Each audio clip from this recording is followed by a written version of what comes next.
Today on the channel, we're checking out the Sub250 NanoFly20 2S edition.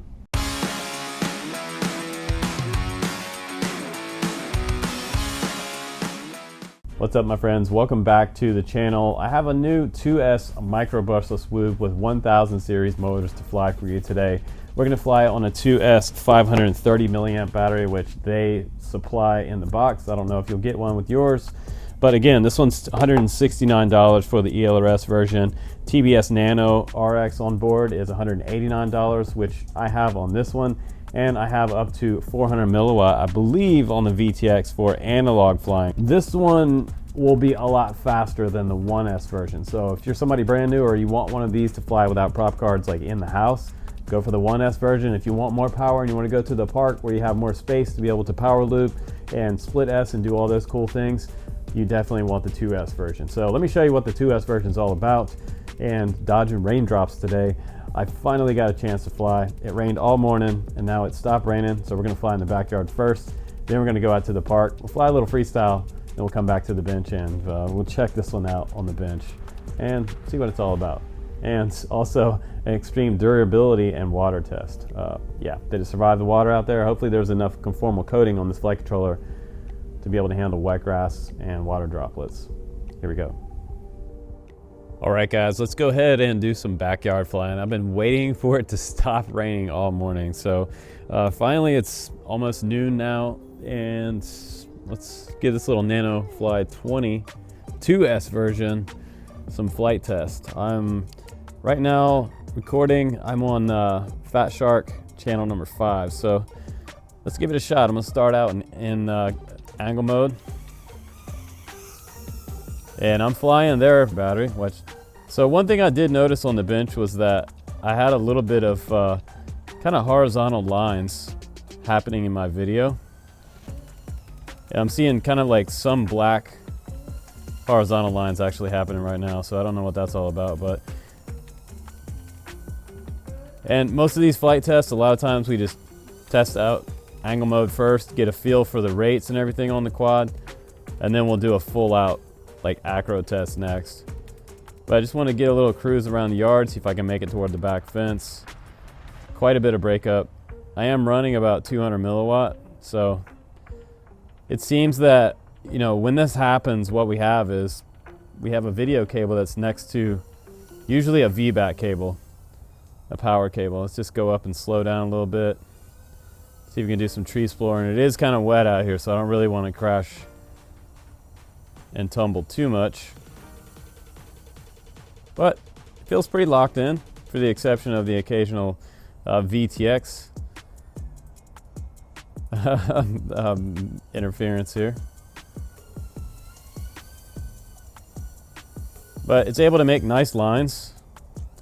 Let's go ahead and flip into acro mode and see how it handles that. Now I'm in acro mode with air mode enabled. Seems to be pretty smooth. Let's try a split S. Oh, first crash. Let's see how it did. Okay, so now I'm gonna try out a 2S 450 milliamp battery. This is from Beta FPV, and let's see how this one does. I'm just gonna scooch it right in here. It fits right into this little TP mount, which is cool. I'm gonna kind of make sure the battery lead doesn't go into the props by tucking it through my battery cables here. And telemetry recovered. We should be able to go ahead and take off. So I'm gonna check my channel, and we're clear for takeoff. So let's try a little bit of freestyle this time with a fresh battery, fresh pack. This one feels way zippier already, so. Wow. It's almost like I can't talk and fly this thing at the same time. I'm sure you guys get that. Whoa. Uh-oh. No, I'm literally hanging from a tree. Okay, so what we're gonna do is we're gonna take this down to the local park. I feel like this quad wants more open space, so we can go bigger with a 2S 450, do a little more open space freestyle. Let's go for it. All right, we're at the park now, guys, and there's literally drops of water hanging from all the tree branches. So we're gonna try not to hit any tree branches. I did have some kind of blackout camera stuff happening earlier, so hopefully everything goes as planned here. I'm gonna start out in a little bit of kind of just angle mode here, a little stability flying, and then we'll switch into acro. So it has pretty good speed to it. I'm down to 7.4 volt on this battery on that burst. I'm just gonna flip into acro mode. And I know some of you guys are gonna ask me, like, what do you think about this one compared to the YMZ FPV quad I reviewed a while back? They both have 1000 series motors. So I saw a little bit of shutter there on that little loop around that tree. So I don't feel like it's as loose as the YMZ quad was, but it does have some pretty quick flicks there. It's a little juicy flick.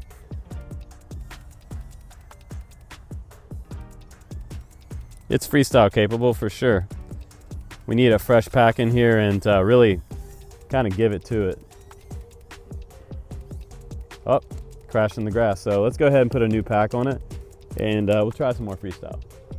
Okay, so a fresh pack is in there now, and we're gonna continue flying some 2S freestyle. This little NanoFly20. I'm gonna go ahead and start recording. And this is nice compared to, you know, flying the 1S version. This is quite a bit different, and kind of where I wanted the other one to be. So I mean, for somebody like me, I'm just wanting more power, and 2S really gets me there on 1000 series motors. It's making some pretty good lines through here. Missed that flick. It's gonna go up and over, do a little split S around this tree. Nice. Handled the bottom end of the throttle pretty good. Didn't bail out on me. And this battery looks like it is kind of like trying to tank out on me, but we'll just continue flying it. I'll probably crash before the battery bails. We should go up through, do a little tree dive here. See how it handles this like 70-foot tree dive right here. Hopefully I find the right spot. Let's just go for it.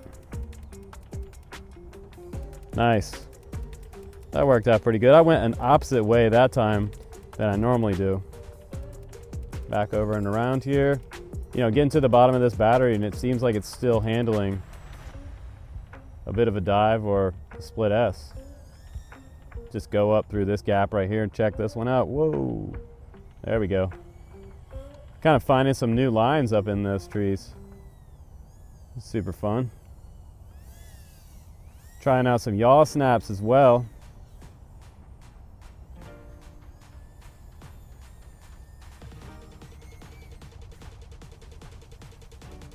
Yeah, there's a little bit of shutter there on some of those maneuvers. I feel like the rates are like way less than the YMZ.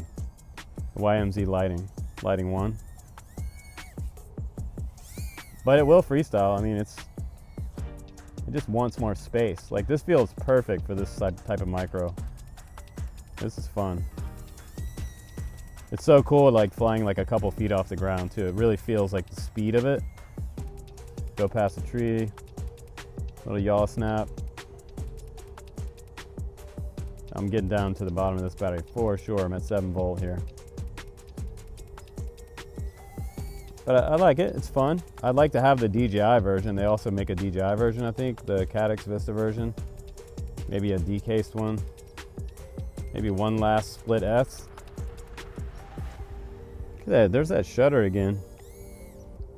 And I know there's no water on the props, so there is I guess it could use a little better fine tuning. Let's just go for a power loop at the end of this battery, why not? Uh-oh. Fly out of it, baby. When in doubt, punch out. That's what we do. When in doubt, punch out. So, that was good. Punched out of that. I came in a little bit. There we go. I came in like a little early on that last one. So yeah, it's zippy, it's fun. It'd be a good acro trainer, or if you want to fly acro under 250 grams, you know, way under 250 gram mark. And I would say it rips for sure. I could see myself like doing more videos with something like this. I just like to have an HD version, but that's why I keep my sky zones for people who are still flying on analog, can still do these analog reviews.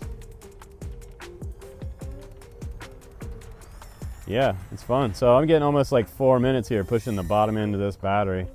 I should really probably be on the ground right now. I bet this battery is getting hot. So I'm gonna go ahead and set it down, and we'll go back to the bench now, and we'll check out this little quad on the bench before I fry it. Guys, welcome back from the flight test. This quad on the scale weighs 44.2 grams without the battery. With the 2S 530 milliamp battery, it's weighing in at 70.4 grams total takeoff weight with the analog version. This is the box I got, and you can see NanoFly20 here, 2S version from Sub250.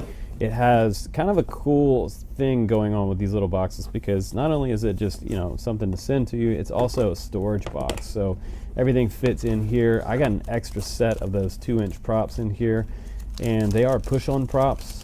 And this configuration on this quad, by the way, is right turn rear. So it is kind of a traditional type of motor and propeller setup. So these props are pretty durable. I have had them fly off in the past, but they seem to be working pretty well in this flight test, because I crashed it all over the backyard today and it came back in one piece. The camera started to go out on me at one point because I think the VTX may have been a little bit wet, but also in the box we got some extra hardware here. We got an Allen wrench, and we got kind of an informational packet here for a quick start manual. This shows us how to set up several different receivers, and it seems that you can bind it to the DJI radio, ELRS, even OpenTX FrSky D16 SPI receiver, possibly built into this flight controller. And it has Betaflight setup, how to install the propellers. If you're brand new to this, you don't know how the propellers go on. If you crash and one flies off, it's important to have something like this if you're brand new. It has a QR code to the website, and some information on how to set up ELRS and TBS Crossfire on here. Now the Sub250 battery with the XT30 on here, 2S 530 milliamp battery, it got me around 3.5 minutes flight time. Now let's talk about the quad itself, and let's get into this versus say like the 1S version. The original NanoFly20 was a 1S version, and it only came with 5 amp ESCs. This one's been upgraded. It has a flight controller in here that's an AIO flight controller called the Red Fox A2, and this one, instead of 5 amp ESCs, it has 12 amp 4-in-1 ESCs. And this quad has, again, 1000 series motors. These are 1002 motors, and they are 14,000 kV. If you look on this side right here, see 14,000 there. Blue anodized bells on here, which look pretty cool. It has that Sub250 logo on this side as well. And again, like 3 M1 bolts on the bottom holding it on. So they reduced a little bit of weight by shedding off 1 bolt. And we have M2 hardware all the way across the bottom here, and really nice looking carbon fiber. I have to say, like, one of the things I first noticed when I pulled this out of the box was probably the quality of carbon fiber, and I noticed a thicker frame here. So this one looks to be about 2 millimeter as well, and it gives it a little heavier weight profile, but then again, it's going to give us much more durability for flying 2S Freestyle. You're coming in pretty hot. We also have an F411 flight controller, and it has an IMU BMI 270 on here. So Betaflight OSD again, and also running that AT7 456 chip, as well as a 400 milliwatt VTX, which is on the second stack right here. So if you look back here, you see a little tray for receivers or accessories, and just above that is where that VTX is. This is the Sen T400 VTX, and just above that we have 2 M2 bolts underneath this TPU mount right here. This is a Caddx Ant Eco camera, which seems to be pretty decent, but I was getting some horizontal lines across the screen, and that was before I crash landed it in the water drops today. So that's something to think about. Now, if that happens to you on your quad, or any quad really, what you want to do is pop the top of it off, and what you want to do is trace where the VTX wire comes down and make sure that it's not close to any type of power source. And right there, it looks like the video wire is coming completely over here. So the way they have it twisted up, maybe if I untwist it, it would give me a little clearer video resolution instead of those lines across the screen. What happens is sometimes you'll have power kind of amps draw here, and it will cause interference in the video screen. So once I move that video cable away from a kind of a power source, it tends to clear up the video. And just underneath here, you can't really see it, but there's a dipole antenna UFL connector that goes right onto that T400 VTX, and the dipole comes out on an angle back here, which is kind of interesting because it gives me a little more clearance as I'm going through gaps and skirting underneath or around trees. It's not going to catch on things as well. So for a freestyle quad, when you're kind of canopy exploring or going around tree branches and things like that, that's kind of cool that we have this smooth up top. So any tree branches is just going to pass right through, hopefully, unless you hit here. But you're going to have a much better time freestyling without the antenna sticking straight up off the top of this quad. Also in the box, they gave me this little 1M or M1 type of driver in here. That's for the motor bolts on the bottom, and putting this bolt on the very bottom of this cage. Now, I don't like the idea of driving a bolt up through carbon fiber there toward the flight controller right here. So this flight controller only has a few millimeters of separation between the frame, and I really don't like driving a bolt up through this frame. If you choose the wrong bolt and somehow you come up through the frame and touch the flight controller, you would fry your flight controller and your AIO here. So that's super something you want to be super careful. And I believe I actually got the wrong bolt in mine, so now I can't get that bolt out unless I use a pair of snips to pull it out of there. One other thing was that this little TPU cage for the batteries, it works pretty well, but it is kind of a pain to put this on here. You're going to have to bend these up and then get it over and try to somehow completely get this flat. This was kind of a process that I had to just keep wiggling it and working on it, because this bottom plate right here seems to be a little bit thicker than it really needs to be. I almost like to see more thickness on the bottom end of where these connect to the main base of this. That way it would give us a little more durability when the batteries get yanked. But I didn't have any problems today with my battery getting yanked off, and I had no battery disconnects. I would say that this quad could use a little louder 4-in-1 beep. The ESC chirp coming off here from Betaflight, when I needed to hear my beeper, I had to be standing right next to it. So in a big open field, it's going to be a challenge to be able to find this quad with the 4-in-1 ESC beeper. So I am happy that they came out with a 2S version of this. When they first messaged me about this, I got super excited because I really like the original NanoFly20. If you go back and watch my 1S review of this quad, I had a ton of fun with this little quad, and it's just neat to see a more durable, beastie version of this one show up.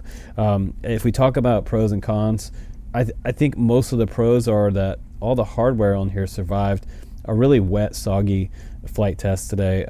As far as the cons, I think the biggest con for the NanoFly20 is that I could use a little bit better tune, because I did see a little bit of camera waggle coming around from some kind of yaw snaps and a few split S over top of those big trees. So that's one thing to watch for. I did notice that, so that's totally up to you whether you want to get this one. Maybe there's a tune out there that you can get from the community. You should definitely join our community for our Discord and FPV West. There's a new edition of FPV West FPV event coming up in Oregon right here with all of our friends from the Drone Camps channel that are in local Washington and Oregon region area. We're going to have a Halloween contest, costume contest. You can show up and actually fly FPV in your Halloween costume, and the best costume is going to win a drone from some company, or maybe even Drone Camps. I'll put one up for grabs for the Halloween contest. So that link's going to be down below for Facebook.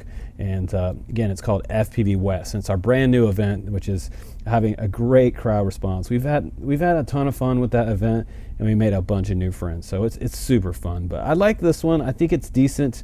Yeah, and it could use a little bit better tune on here. I am happy that they have this 530 battery. Again, this one runs for about 4 minutes. I was getting about 3.5 minutes on a Beta FPV 450 milliamp battery. So you could fly either one of these. This one's going to give you a little bit lighter weight, and I like the feel of this quad when it flies nice and light. So I did notice a weight difference between these two batteries, crazily enough. So it's a lot of fun. You can grab one at the link down below. It does benefit the channel, and as always, please subscribe if you want to see more quad reviews coming up on the channel. I've got some cool new stuff coming in, And yeah, there's some new walk snail stuff coming on the horizon too. So walk snail cadex, we're gonna see what's next. Stay tuned, and I will see you on the next one, guys. Take care.